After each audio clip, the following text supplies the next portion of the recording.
Hello, good morning! Welcome back na naman dito sa ating YouTube channel. For today's video mga kol, mag-test drive tayo nitong ating DE16T 4x4 off-road concept. Ayan, so ito yung unit. Kasama natin yung detour natin. So, DE16T. So, 4x4. Yan po yung dashboard natin. So, talaingod tayo. So, lagay natin sa 00 to para malaman natin kung ilang kilometer yung babiyahin natin mula dito sa shop natin papuntang Talaingod. So, dito doon tayo sa yung mga akyatan doon para makita natin kung gaano kalakas yung mga DE16T. Let's go!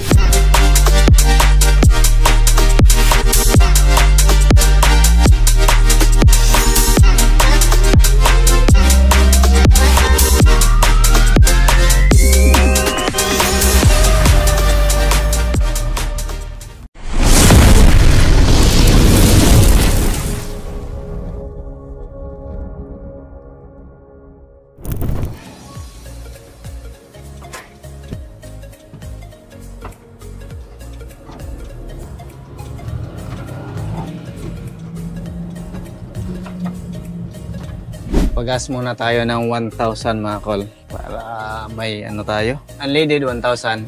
Medyo malayo pa yung pupuntahan natin. So, nigurado tayo na makapagpagas. So, yan o. So, makita natin napaka-laki po ng dashboard ng 16T. Then, sa mga legroom, yan makita natin napakalawak po yan. Yan o. Kahit yung mga passenger side, yan napakalawak. Tuloy na tayo. Loud ako dahil.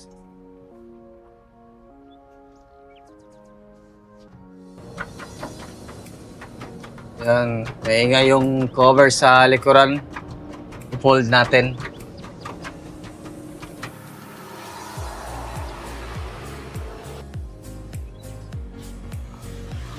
Hindi pwede. So, pa-reconstruct lang natin yan. Kung sa ano natin, yung sa cover, pagbalik na lang natin.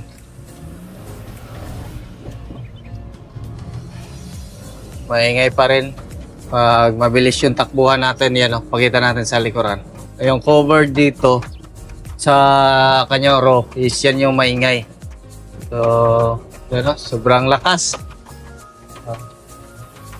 So, yan na natin yan. Ayusin natin yan pagbalik.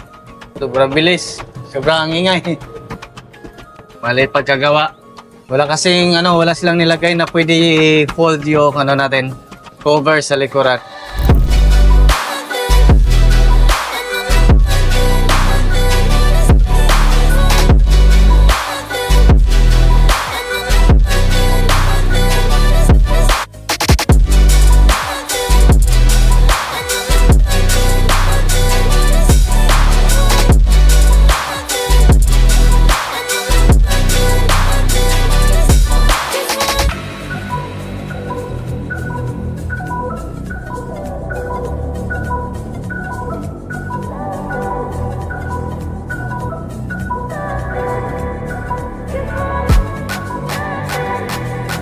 Ito unit gamit natin is DE16T carry truck na 4x4 D-Flock aircon power steering. So yung makina nito is RO60. Yan. Ganda ng pwersa with aircon. Alis na natin yung ingay kanina. Burari natin, tinalian muna. Pakorek na natin yan sa pag-uwi natin. Kasi sobrang ingay, hindi natin maririnig kung ano pa yung mga ingay pang ilalim, ganun. Hindi natin maririnig. Lamig ng aircon, nabiruan lang tayo. Sumukat kung magdala ng jacket. Sarap ng pwersa. Sarap na madaan dito, straight na straight. Nakakatakot sa magpatakbo na mabilis. Dahil sa aming maraming mga turba, yung mga babao, biglang left turn, hindi mo sisignal. So, delikado. Chill ride lang tayo, importante. Maabot natin yung Talaingod, yung pinakataas sa Talaingod. akyatan. Yan yung importante sa pag-test drive, hindi yung pabilisan. Kasi alam naman natin, kaya yung mga ganun speed, 100, 120. O ganun lang tayo, doon tayo sa safe. Mas maigi na yung safety tayo. Ito yung the best na pang negosyo kung cargo yung target nyo, kasi ito is ano to lip spring, kaya pwede siya magkarga ng mabibigat. Yung iba nito dito sa Mindanao is nagkakarga sila ng 1,000 kilos or 1 ton. Pero sa Japan, yung ano talaga nito is recommended na cargo is 350 kilos. Pero alam naman natin yung mga Pilipino, yan, pwede natin na lang. Pwede natin bitawan yung manibela. Yan, napaka-smooth sa takbuhan. Napakaganda din na ang daan nila dito, Bacolod. So sa gilid may tanim na kalumpang saging yan. So sa ano to, Tadiko or sa Tapicol. Going tayo ng Santo Tomas, Davao del Norte. After Santo Tomas, going tayo ng Kapalong. Then after Kapalong, then Talaingod yata. So Talaingod. Diba, ang ganda ng kanilang mga daan nito. 15.8 km mula sa shop natin sa Carmen, Davao del Norte, or Purok 2, Santo Niño, Carmen, Davao del Norte. So sa naghanap or saan located yung shop natin, malapit lang po siya sa Panabo City, pero bilong siya sa Carmen, Davao del Norte. Harap po kami or ano lang konti dito yung banda yung CUL, nandito kami. So parang naghaharap kang siya, medyo at ganun lang yung ano natin, shop sa Purok 2E, Barangay Santo Niño, Carmen, Davao del Norte. So nag-accept din tayo ng repair ng mga minivan sa malapit lang sa taga Davao City, Caraga Region, Davao del Norte, Davao de Oro, Davao Oriental. Pwede tayo, nag-accept tayo ng repair. Yan yung pinag-aralan namin na lahat ng repair namin is matrabaho natin, pero mas priority pa rin natin yung pag-build sa mga minivan. Kaya may mga time na hindi tayo nag-accept ng repair kasi kailangan namin na ma-release lahat ng unit na gawa namin. So yung mga galing sa amin, yan din yung priority natin na i-repair. Walang ano yan, hindi pwede sabihin na wag muna. So priority po kayo, lahat ng mga naka-order na sa atin na gusto magpa-BMS, ayan, gusto magpa-troubleshoot, ganun.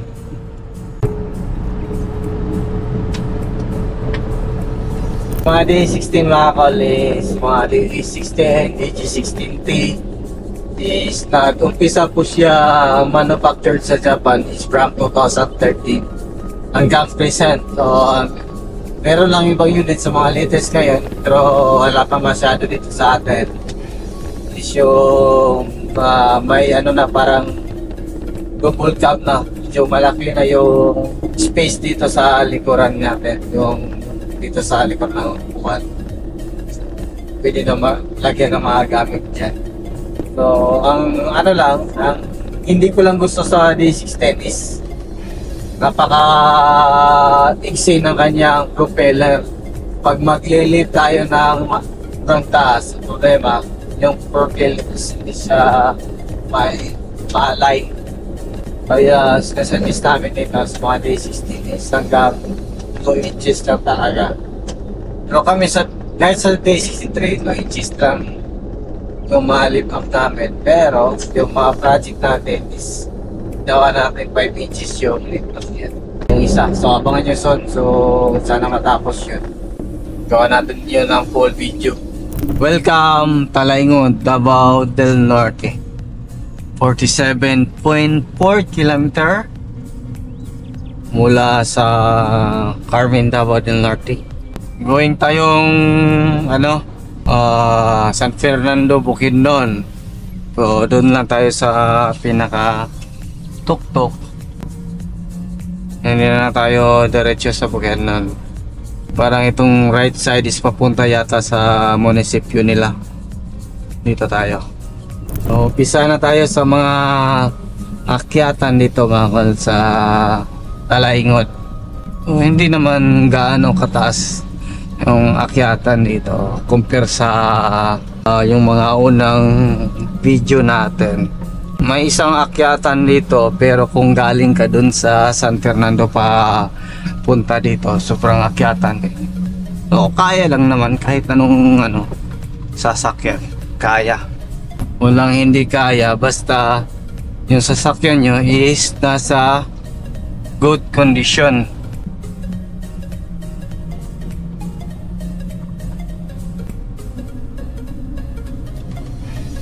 Akyatan na naman. Third gear to gamit natin sa akyatan. Kaya.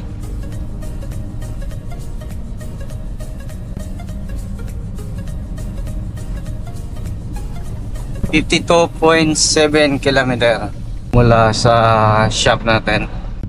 Yan. So nasa itaas na tayo ng mga bulubundukan. Maraming dito mga kol, maraming tourist spot dito. Kung gusto nyo or mahilig kayo sa mga natural na beauty. Yan, makita natin may isang bahay dun sa malayo. Nasa tuktok ng bundok. Rest house yata yan.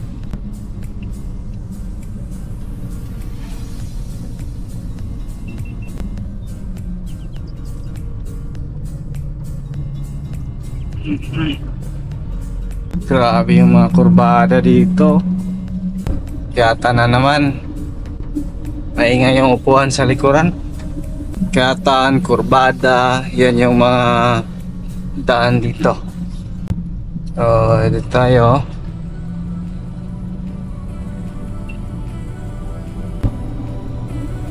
Kiyata naman tayo.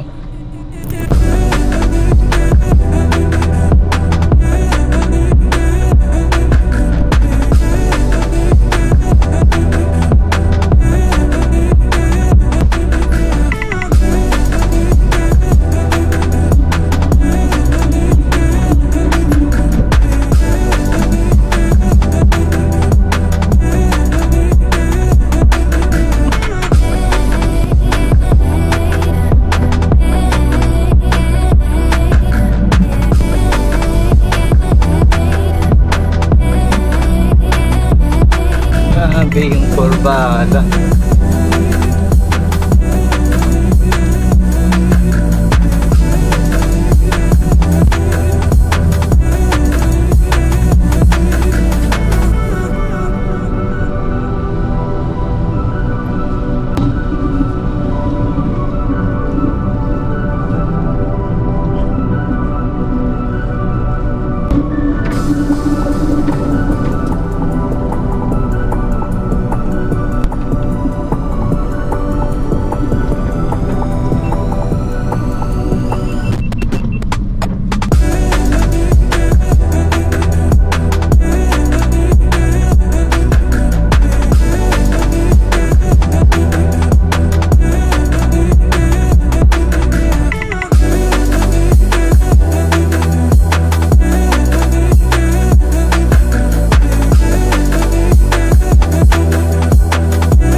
Yan, dito tayo sa kung saan road to. So, jingle muna tayo. Tapos yan yung tinesdrive natin na carry truck. 4x4, DE16T. Yan, aircon, naka-deflap. Ganda ng mais nila dun, no? Saka maganda yung tubo ng saging nila. Napaka taba. Ayan. So, yung kita natin, maganda din yung mais dito. So, patuloy tayo sa ating biyahe. Medyo malayo pa tayo. 67.8 kilometer. Nung natakbo natin. Ngayon, anong oras na ba? 11:04. Yung oras natin, pagdating natin dun sa pinaka-dulo or yung mga maraming tourist spot or galaanan, is hanap tayo ng makakainan. So, let's go. 75.9 kilometer yung natakbo natin. Ayun muna tayo.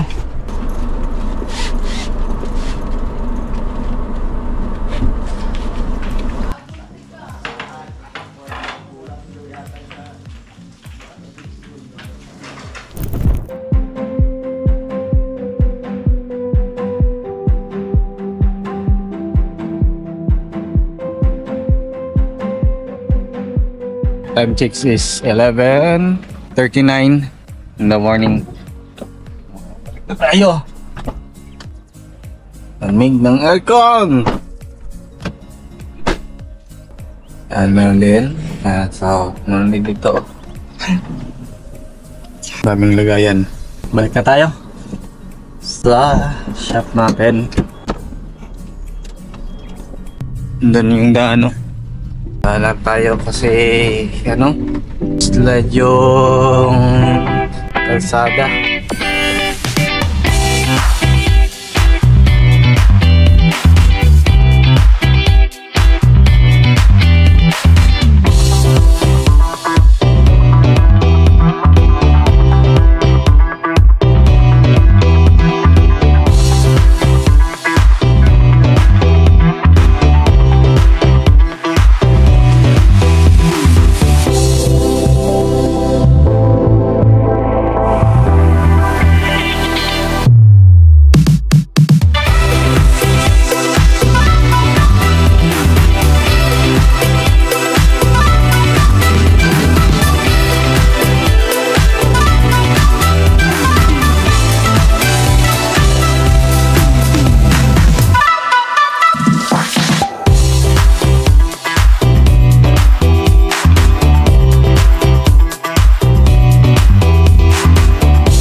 Ayan, dito na tayo sa shop natin mga kol. 152 kilometer. Walang problema. Goods na goods yung biyahe natin. So, aircon, malamig pa rin. Anong oras na ba yung dating natin dito? Time check is 1:41 in the afternoon. So, relax muna tayo. Then ito, pa-final natin. Linis pa. Double check lang lahat. Ball tightening, then kung ano yung pwede, halimbawa yung isa kanina, yung dito, yung trapal dito, isa ipakorek natin, medyo may problema. So, that's it. So, relax tayo. Ayan na siguro. Vlog for today. Maraming salamat po sa pagsama sa atin sa ating test drive.